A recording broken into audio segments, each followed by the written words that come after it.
Bon sang, les James Bond. Qu'est-ce que j'aime ces films. Qu'est-ce que j'aime en revoir un. Mais pas tous non plus. Je connais la série depuis que je suis gosse, et j'aime toujours retomber sur un de ces films quand ils font des rediffs l'été. Je me souviens être allé au cinéma pour voir GoldenEye quand j'étais petit, et avoir accroché au film qui m'hypnotisait. L'antenne russe où se trouvait piégée Natalia me fascinait, et je m'imaginais être à sa place, perdu et isolé. Je regardais avec bien moins de passion les suites Demain ne meurt jamais et Le monde ne suffit pas.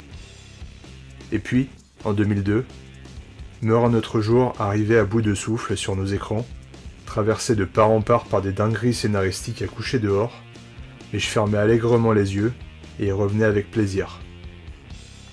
J'achetais même la bande originale qui passait en boucle sur mon Discman à l'époque. En résumé, il n'y avait plus rien à attendre de cette série lorsque Pierce Brosnan la quittait. On avait l'impression d'avoir fait le tour de tous les James Bond possibles, du séducteur au comique, à l'oubliable, et au MacGyver séducteur. En bref, le XXIe siècle était déjà bien entamé, et tout ce que nous avions en perspective était un énième redémarrage sans saveur de la franchise. Puis, au milieu des années 2000, sortaient successivement Casino Royale, Quantum of Solace, et le film dont je vais parler aujourd'hui, Skyfall. J'adore ce film. Voilà, c'est ce film-là que j'aime. Que ce soit par son image et sa classe, tout comme son histoire évoquant les précédents opus, sans en garder la niaiserie. Et sans avoir nécessairement plus d'arguments que cela, je prends plaisir à le revoir, une fois par an, avec toujours autant de plaisir, mais lors de mon dernier visionnage il y a quelques semaines, il me vint à l'idée de vouloir en parler ici. J'avoue avoir longtemps cherché comment articuler mon analyse du film, sans savoir comment ni par où débuter. Alors, puisqu'une des vidéos que je propose sur cette chaîne explique qu'il faut bien commencer quelque part, commençons. Je précise dernièrement qu'il vaut mieux avoir vu le film en question, pour éviter de s'en retrouver gâché les moments clés que je révélerai pour faciliter l'analyse.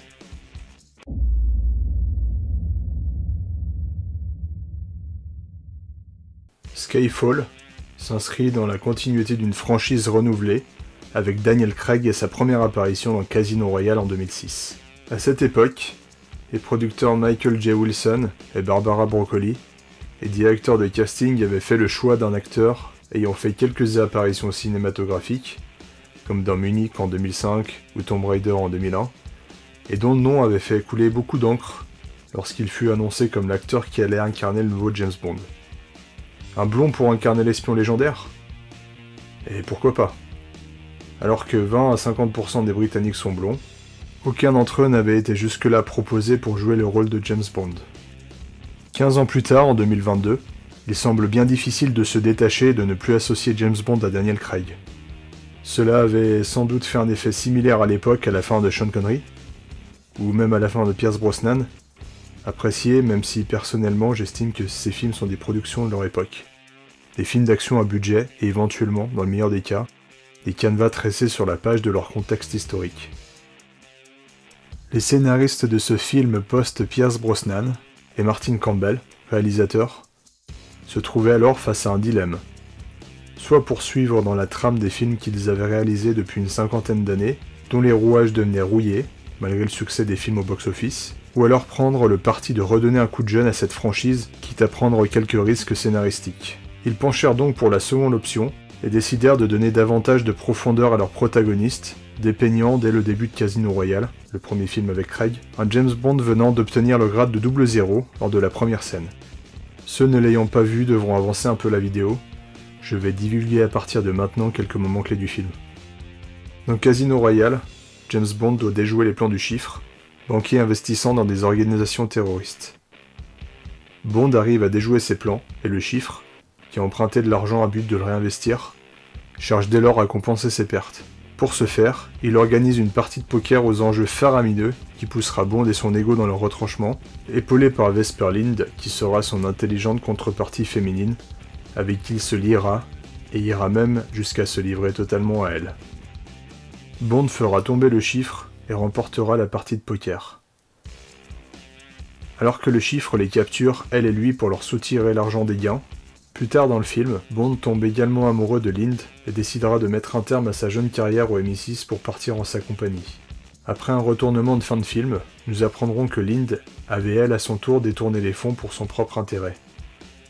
Bond, trahi, la poursuit, et gêné par deux truands à qui il remettait l'argent, il n'arrive pas à accéder à elle. Elle se retrouve emprisonnée dans un ascenseur sous l'eau. Cette dernière refuse que Bond la sauve. Les truands parviennent à s'évader avec la mallette contenant les gains du poker. Bond apprend que Lind avait dédié les gains du poker à Mr. White afin que ce dernier sauve Bond.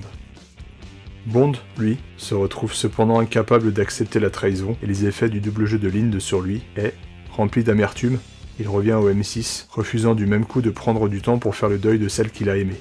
Une première dame de cœur au tapis pour Bond qui forge ainsi son caractère, suivant sa mort, et décide dans le film suivant, Quantum of Solace, de partir à la poursuite des truands et de mettre à nu une organisation terroriste appelée Quantum, toujours animée par un désir de vengeance aveugle et incapable de pardonner, et de se pardonner la mort de Lind. Le film, réalisé par Mark Forster, propose un fil conducteur brouillon au premier abord et qui a laissé les critiques pantoises, et n'a surtout pas convaincu le public. Le film tente de rythmer son propos avec une mise en scène saccadée et épileptique. Cependant, plus je regarde ce film, et moins je tente de le comparer avec les autres films de la série, plus il s'inscrit comme un digne successeur incompris de Casino Royale, sur lequel je reviendrai prochainement. L'histoire de ce film propose un James Bond qui tente de surmonter son amertume et son chagrin qu'il enfouit. Les relations qu'il noue lui explosent au visage, et les dommages collatéraux s'accumulent. Le film se termine avec un James Bond qui retrouve l'ex-amant de Vesper Lind, pour qui il a pris le risque de faucher l'argent du poker dans Casino Royale. Avant l'histoire de Casino Royale, ce dernier avait séduit Lind, puis fait semblant d'avoir été retenu en captivité, et l'argent du poker aurait servi à le faire libérer. À la fin de Quantum, nous retrouvons en Bond prêt à exécuter l'homme en question, mais il le fait finalement arrêter et choisit en guise de dernier plan du film de tourner la page, en abandonnant le dernier symbole qu'il rattachait à Lind, soit son collier. C'est ici la fin des moments où je divulgue des parties de films. À partir de là, le successeur de Quantum aurait en toute logique dû poursuivre l'étoffement de Bond et poursuivre son renouveau. La productrice de longue date, Barbara Broccoli, envisageait même de poursuivre l'histoire entamée à propos de l'organisation Quantum. Mais le personnage de James Bond semblait avoir bouclé dans le dernier opus le cercle narratif entamé dans Casino Royale. Vers quoi pouvaient donc aller les scénaristes du film ? Eh bien, c'est en se tournant vers un autre personnage récurrent de la saga James Bond que les producteurs et réalisateurs trouvèrent leur réponse. Ce serait M, patron du MI6, qui serait la protagoniste cachée de ce nouveau film. Et les scénaristes approfondiraient les liens qui unissent Bond à sa patronne. Ceux d'une mère à son fils rebelle, et tout cela constituerait la toile de fond sur laquelle se tisserait le film. Toutes les références au précédent opus avec Craig resteraient floues. Il n'y aurait qu'une référence à Quantum, ni non plus à Vesper ou à Mr. White, contrairement aux 4 autres films de la série avec Craig que les réalisateurs successifs ont tenu à relier à un fil conducteur. Cependant, l'ensemble manque de cohérence car différents scénaristes et réalisateurs ont œuvré sur l'ensemble du projet, ce qui, à mon sens, donne un aspect bancal à l'ensemble de l'arc narratif proposé à y regarder de plus près. Il sera également difficile de trouver une continuité dans le développement du personnage de Bond. Les traces de remords, de vengeance et de regrets que le personnage montre durant les 2 précédents volets sont ici absents. Les seules traces notables du développement du personnage de Bond seront celles de son lien avec M, et brièvement celles de son passé d'orphelin. L'évocation de ce passé douloureux est faite davantage de façon thématique, pour sa dualité avec l'antagoniste, que dans un réel souci de développement du protagoniste. En cela, le film agit comme une sorte de retour aux sources bancales à l'esprit de la série James Bond. À mon sens, le film est piégé d'une part entre son désir de faire avancer son personnage principal qui l'a conduit jusqu'ici à se dévoiler, et d'autre part l'idée de mettre un coup de projecteur sur un personnage, M, que les scénaristes souhaitaient faire mourir. Il fallait donc mettre en scène son départ de façon brillante, malheureusement au détriment du développement du réel protagoniste de la série. D'entrée de jeu, le ton est donné, et le film propose le premier élément perturbateur qui conduira à l'intrigue liée à M et des choix cornéliens. Cette dernière devra prendre la difficile décision d'ordonner de tirer sur un terroriste en possession d'informations très importantes, au risque d'exécuter son agent de terrain, James Bond. L'absence de continuité se note également par le très peu de personnages des deux précédents films qui font leur retour, à part M et Tanner. 3 personnages emblématiques font leur entrée. Garrett Mallory, successeur d'Olivia Mansfield au poste de directeur du MI6, Q au Quartermaster et Moneypenny. Ainsi la question se pose, l'absence de continuité dans le développement du personnage de Bond et des trames scénaristiques entamées met-elle en avant une difficulté pour les producteurs de trouver un réel fil conducteur pour poursuivre ce qui a été développé avec Quantum ? Est-ce la peur de se répéter ? Ou encore l'envie de retourner aux sources d'un Bond plus traditionnel dont le scénario officie sur le premier film, car les traces laissées par Foster n'ont pas convaincu ? Ou enfin l'envie de repartir de zéro et de redéfinir l'univers et les personnages annexes de la série Bond, ce qui n'avait pas été fait jusque-là. Faut-il évoquer Quantum, l'organisation centrale au film du même nom qui semblait tirer les ficelles ? Pour confirmer la direction empruntée par la série, il faudra donc attendre le film suivant. Spectre, sorti en 2015, sera à nouveau réalisé par Sam Mendes, comme Skyfall. Cependant, le film tentera maladroitement de lier les antagonistes des 3 premiers films et leurs objectifs à l'organisation Spectre, association terroriste empruntée à la série des livres de Fleming. Sur des bases aussi bancales que celle-ci, comment siège le James Bond ayant rapporté le plus d'argent au box-office ?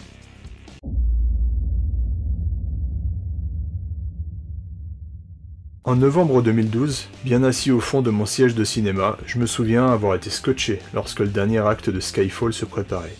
Je me doutais cependant qu'il n'arriverait pas grand-chose à Bond. Ce dernier, M, et Kincaid, qui est le gardien du manoir familial de Bond, piège le château afin de se défendre contre Silva le méchant, à armes inégales dans un hommage digne aux derniers actes de Maman j'ai raté l'avion, ou encore Il faut sauver le soldat Ryan. Je me revois encore enfant, construisant des cabanes et m'imaginant repousser des ennemis assaillant la maison perchée de toutes parts. Le cliché de David contre Goliath au cinéma me tenait toujours en haleine.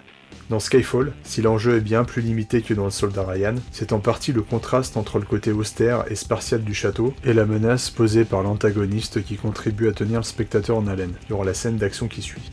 Le château est isolé et semble être une forteresse croulante pour faire face aux coups d'avance et à l'ingéniosité dont Silva a fait preuve jusque-là. Mais la bâtisse a des ressources. Si la bataille propose de jolis effets visuels, comme l'hélicoptère qui explose dans le manoir, M qui fait exploser les ampoules avec des vis, Aston Martin qui est détruite, sous le feu des projecteurs, le climax se trouve bel et bien dans le moment où M et Silva sont réunis dans la chapelle. Au-delà de l'effet cérémonial de l'irruption de Silva lors de l'audit d'M, celui-ci réalise ainsi en fin de film sa communion. Non dans un feu d'artifice d'effet et d'extravagance, mais dans la simplicité du lieu sacré. La direction photo est également très travaillée.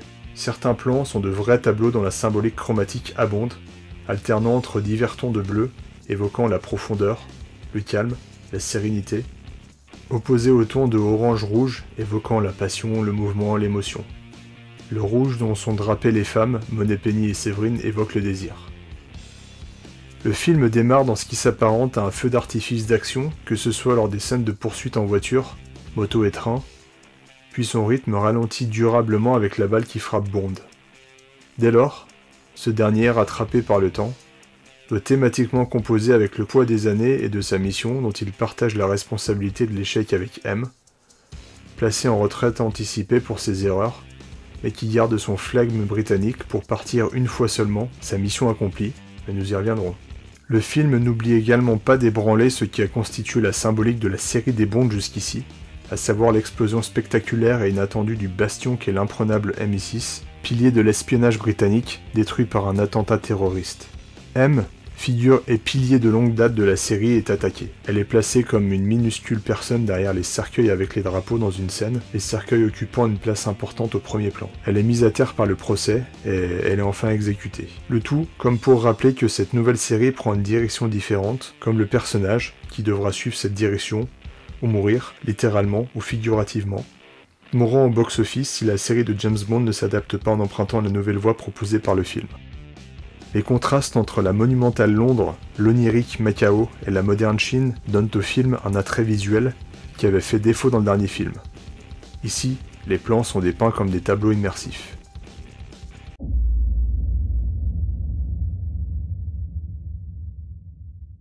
La série nous avait habitués à un personnage joué par différents acteurs qui se sont succédés, sans marquer les mémoires pour certains. Si les scénaristes n'osaient pas proposer davantage de profondeur à leur héros, alors un acteur aurait jusque-là pu remplacer un autre, sans qu'on fasse la différence.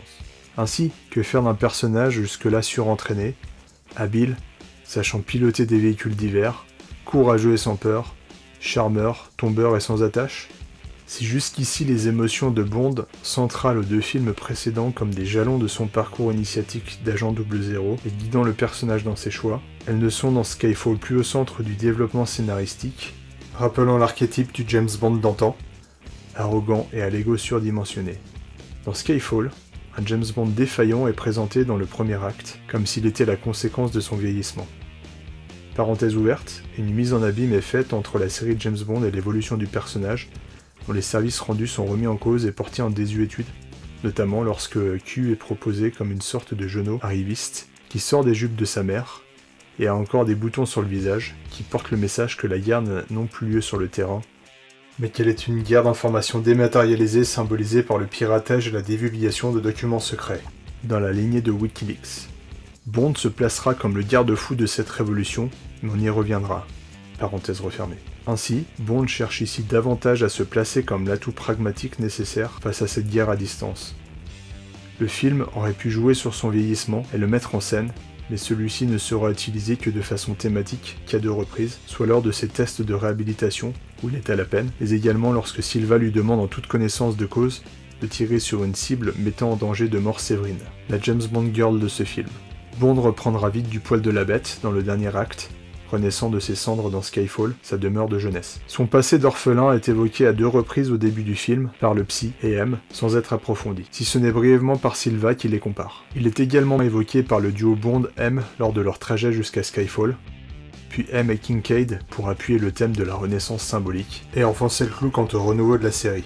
Ainsi, Bond n'a eu d'autre choix que de paradoxalement dépasser la superficialité dont les scénaristes l'ont drapé. Par exemple, au travers de ses relations intimes superficielles dans ce film, que ce soit avec la femme présente lors de sa convalescence sur cette plage paradisiaque, sa relation avec Moneypenny, et également avec Séverine, qui sont toutes amenées pour rappeler que Bond reste ce séducteur tombeur invétéré légendaire. Les scénaristes ont préféré remplacer la Bond Girl par M dans un film hommage, ce qui contribue au renouveau de la présentation du personnage et lui donne une dimension plus riche. En revanche, dans une logique de continuité, cette attitude contredit à nouveau la direction empruntée lors des 2 précédents opus. Dans Casino Royale, Bond a la séduction facile, mais montre globalement davantage de profondeur à se lier avec Vesper, dont il tombe amoureux. Dans Quantum, ils partagent un désir de revanche avec Camille, ce qui leur donne une quête commune pour faire chuter Dominic Green, l'antagoniste. Tout cela sans que leur relation ne devienne plus intime qu'un baiser volé à la fin du film, ce qui est rafraîchissant en soi pour la série des James Bond. Bien sûr, pour confirmer la règle, quelques exceptions existent dans ces 2 films, que ce soit dans Casino Royale, Solange est la femme d'un terroriste qui trahit et trompe son mari avec Bond, qui n'hésite pas à risquer la vie d'autres que lui-même pour arriver à ses fins. Dans Quantum, l'agent Fields du MI6 est mis en danger du fait de sa relation intime lorsqu'elle est présentée à Green. Ce dernier l'a fait exécuter, et Bond est mis en accusation par M qui lui reproche son absence d'empathie et son peu d'égard pour la mise en danger de la vie d'autrui. Aussi, depuis le début de la série avec Daniel Craig, Bond éprouve une affection d'adolescent quasi maternelle et inavouée pour sa supérieure M, affection tout à fait réciproque, et qui tient son apogée dans Skyfall. Lorsqu'il refait surface et revient d'entre les morts, Bond s'introduit chez elle comme un adolescent en fugue, cherchant un point de chute. Tout comme il le fait d'ailleurs dans Casino Royale. Les 2 personnages partagent toujours des courts moments professionnels, et teintés de sous-entendus qui laissent à penser que les pics qu'ils s'envoient sont en vérité bien plus que des reproches, ou des sarcasmes, révélant une sorte de tendresse réciproque inavouée entre un fils et une mère adoptive.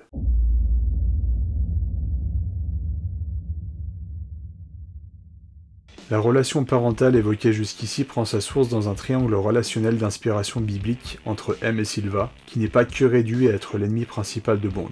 Si, globalement, Silva expose ses intentions de nuire par son souhait de bouleverser l'ordre international établi, il est également directement opposé à Bond dans la reconnaissance destructive qu'il cherche à obtenir des yeux de M. Il est comme un enfant mal aimé et négligé qui cherche à attirer l'attention par ses actes répréhensibles car il ne saurait l'obtenir autrement. Ancien agent du MI6 dans l'antenne de Hong Kong, Silva, pirate informatique de génie, commençait alors à pirater de son propre chef pour son compte et sans y avoir été autorisé, tout cela contrairement au service qu'il rend à Sa Majesté. M, également sa chef à l'époque, n'a donc eu d'autre choix que de le livrer aux autorités chinoises après qu'il a été attrapé, alors qu'il était son préféré comme il le précise. Mais il s'avère qu'elle l'a en fait laissé être le coupable tout trouvé, pour qu'elle l'échange contre 6 agents du MI6 retenus par les Chinois. Silva l'a appris, et s'est formé dans ce sentiment de trahison. C'est dans ce triangle devoir, amour, attachement que s'écrivent les trois personnages de Skyfall, Bond, Silva et M. Au début du film, lorsque Bond prend la balle perdue dont l'origine du tir a été ordonnée par M, alors que le tir devait à l'origine frapper le terroriste en possession d'un disque dur aux informations sensibles, Bond a du mal à se remettre d'avoir indirectement été visé par M, vivant après l'accident reclus accompagné par l'alcool. Mais son légendaire sens du devoir le ramène d'entre les morts, lorsqu'il constate à la télévision que la Grande-Bretagne et le siège du MI6 sont attaqués. Il est de ce fait touché en plein cœur, et cela le ramène à la vie. Il ne suffit ensuite que d'une confrontation avec sa supérieure, sa répartie légendaire et leur partage du sens du devoir, pour que leur relation retrouve un commun attachement à leur objectif, celui de prouver leur utilité à un moment où on veut les mettre sur la touche Bond et elle. Dans la lignée des précédents opus, l'ego de Bond est mis à rude épreuve, au service de sa mission, ou envers son propre intérêt. Doit-il avaler la rancœur personnelle d'avoir été indirectement frappé d'une balle par sa plus proche parente, ou l'en tenir comme principal responsable et chercher justice, comme Silva cherche à le faire? M lit dans le jeu de Bond, expliquant que, s'il est de retour, c'est parce que le pays, et donc eux-mêmes, sont attaqués. Par ailleurs, la résurrection de Bond est thématiquement présentée de différentes manières. Une fois lors de sa mort symbolique, lorsqu'il prend une balle, sa noyade dans l'eau, puis sa résurrection. La seconde fois, il l'évoque lui-même lors de sa confrontation avec Silva, lorsqu'il dit « C'est quoi le tien ?»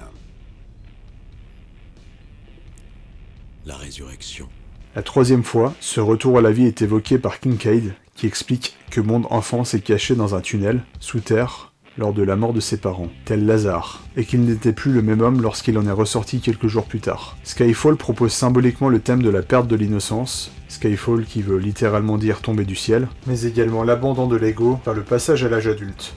James Bond perd littéralement son innocence à 2 reprises, lorsqu'il est enfant dans le manoir du même nom, quand il apprend la mort de ses parents, devenant par la force des choses l'homme, l'adulte. Il tombe à nouveau lorsque la balle ordonnée par M le frappe et le fait chuter du pont, mettant de nouveau à mal la confiance qu'il porte en sa chef. Il doit dès lors apprendre à composer avec cette réalisation que la mère, sa mère, est prête à sacrifier ses enfants, soit ses agents, pour préserver l'intérêt général.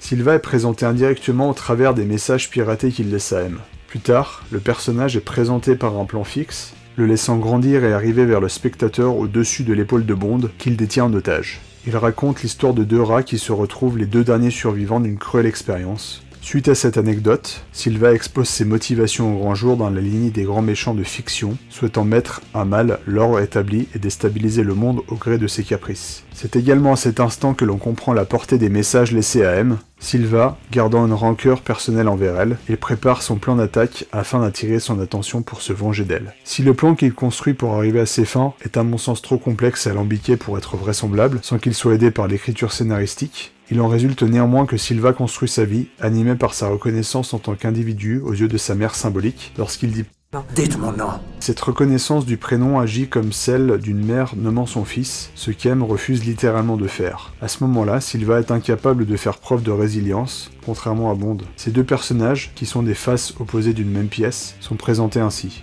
Le symbole biblique est également très fort dans Skyfall. Silva est raconté en partie au travers de ce que rapporte M à son sujet. Il se confronte à M lors de 3 scènes, la première étant celle de sa capture à la manière d'Hannibal Lecter, face à Clarisse. La seconde scène se produit durant la fusillade, durant l'audit de M, où, alors qu'il la tient à portée d'arme, il hésite à tirer, tiraillé entre son désir de vengeance et l'affection qu'il lui porte encore. La dernière confrontation est faite de manière plus imagée dans la chapelle, où le symbole de la mère indigne et aimante qui, ayant sacrifié un de ses 2 fils adoptifs, le paye cette fois de sa vie, entouré par ses fils à la façon d'une piéta inversée. Dans les bras de James Bond, c'est dans ce dernier soupir qu'elle exprime « Sur une chose, au moins j'ai vu juste. » telle une mère exprimant sa fierté envers son enfant. Alors que Silva se considère comme le produit des choix de M, Bond affirme au contraire avoir fait ses choix tout seul. Silva semble avoir été incapable de construire son libre arbitre. Par ailleurs, la capsule de cyanure croquée par Silva a les mêmes effets que le fruit défendu de la Genèse, révélateur du savoir. Silva, tenté par la corruption, rejette la faute sur sa mère. Pour Bond, c'est Moneypenny, Eve de son nom, comme elle l'annonce en fin de film, qui fait symboliquement chuter Bond. Elle entraîne vers la réalisation que sa mère n'hésitera pas à pousser les oiseaux hors du nid. L'île de Silva, en ruine, représente symboliquement à nouveau un espace de désillusion, d'utopie et de fantasme. Bond est amené sur cette île, tenté par Silva, qui souhaite le faire basculer dans son camp et le transformer en son propre frère d'armes. Bond voyage ici à la découverte de Silva, sa face cachée, l'agent corrompu, ce que Bond aurait pu devenir et faire s'il n'avait eu la force de résilience, c'est-à-dire ruiner son monde ou vivre dans un monde à l'image de l'homme, c'est-à-dire un monde en ruine.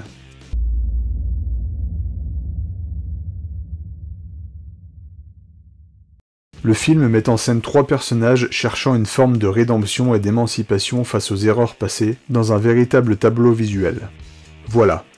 C'est ce plan-là.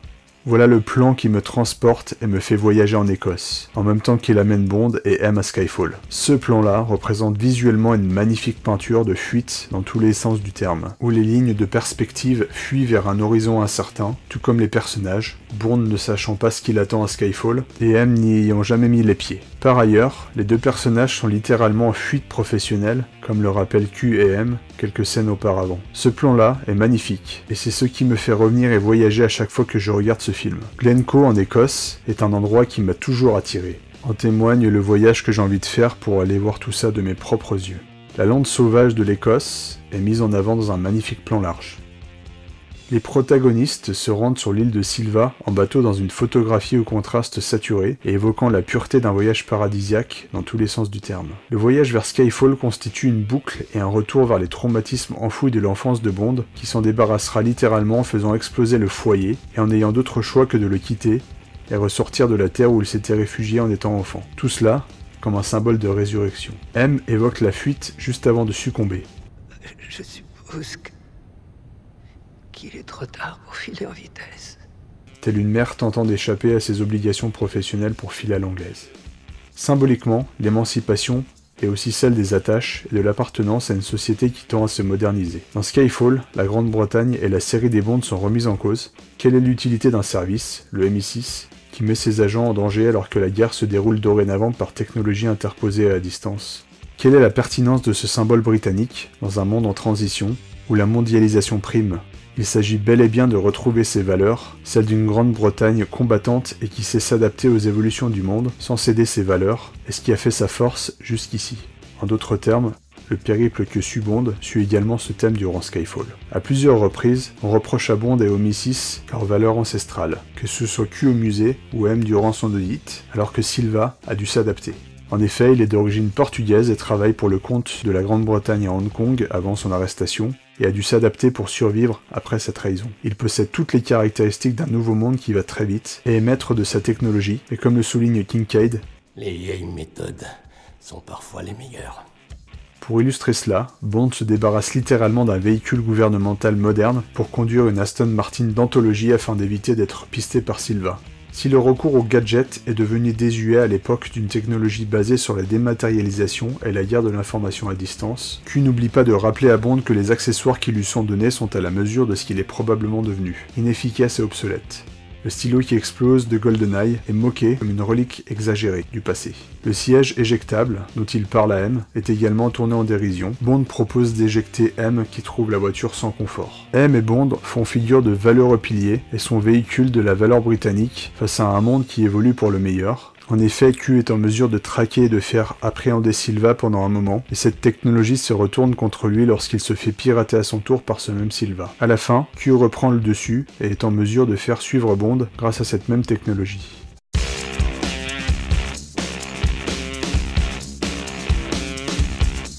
Alors que lorsque je me préparais à voir Skyfall au cinéma fin 2012, je rentrais également tout juste de mon premier voyage à Londres, nul doute que de voir tout le patrimoine britannique et londonien de mes propres yeux, puis plus tard dans un film qui me plut profondément fit mouche. 10 ans plus tard, ça fait toujours mouche. Il y a encore peu de temps, je regardais encore ce film, scotché par l'action et diverti par son image, mais toujours avec l'envie de creuser le sujet et d'en parler un jour. En l'étudiant, j'ai pu clarifier ses raisons, étant néanmoins surpris par ce qu'il maintient dans l'ombre. J'ai pris énormément de temps mais surtout énormément de plaisir à construire cette analyse d'un de mes films favoris. Merci et au plaisir de vous voir revenir un peu plus tard pour d'autres vidéos. J'apprécie votre soutien et vos commentaires, et cela passe par un clic sur s'abonner. Vous pourrez toujours vous désabonner plus tard si vous n'êtes plus intéressé par le contenu. Pour le moment, je vous laisse avec ma scène préférée. Non mais regardez ça, le mec c'est le chef d'équipe du MI6, sa chef a été capturée par le grand méchant, elle est probablement en train de se faire tuer, et lui se tape une bière pépère au travail.